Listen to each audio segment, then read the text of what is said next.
Welcome back. And now to the latest ramp up on the redistricting battles. Georgia Governor Kemp signed a proclamation just yesterday calling for a special session next month to redraw the state's congressional map. Now, this comes after a landmark ruling by the U.S. Supreme Court, which found that Louisiana's map with 2 majority black districts relied too heavily on race. And since then, both Tennessee and Florida have approved new maps favoring Republicans. GOP-led redistricting efforts are also being considered in several other states. Let's go live to Atlanta and CBS News correspondent Skyler Henry. Hey, Skyler. So what's going to be discussed in Georgia's special session? Yeah, well, 2 items are going to be on the agenda, Mugo. One of the perhaps smaller topics that lawmakers will talk about is the way they go about counting ballots. As of now, there was a law in effect that would allow Georgia ballots to be counted via QR code. And so now state lawmakers are going to have to figure out how they go about doing that. But the interesting thing there is that lawmakers didn't approve any sort of money to go to getting any sort of new voting machines or anything like that. And so that is something that will likely get punted until 2028.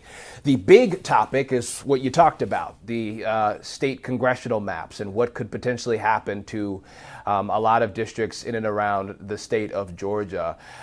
Most notably, as you see right there, District 2 is one that I think a lot of people will be paying attention to. That is currently being held by Representative Sanford Bishop, a black member of Congress who is a Democrat. He's held that position for quite some time. I think it'll be interesting to see sort of what is now going to be proposed moving forward in this special session.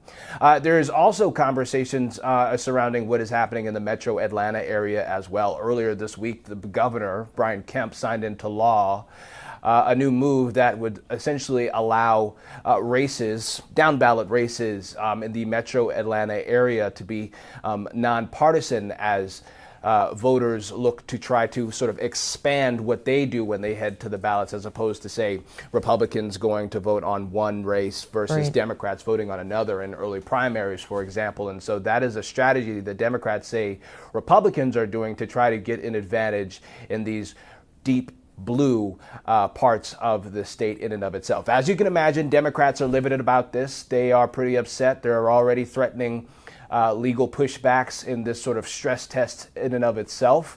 We'll see what happens when this all happens in June. Yeah, we'll see. But how is the U.S. Supreme Court's decision on Louisiana now creating this domino effect of states moving to redraw their congressional maps?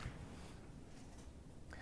Well, that's the thing. This is turning into what appears to be a bit of an arms race, right, in terms of who is in control and how many seats can be nabbed ultimately for the balance of power in Congress. Right now, we're seeing many of these southern states either approve or call special sessions to talk about what these congressional maps may look like. You talked about what's happening in Louisiana.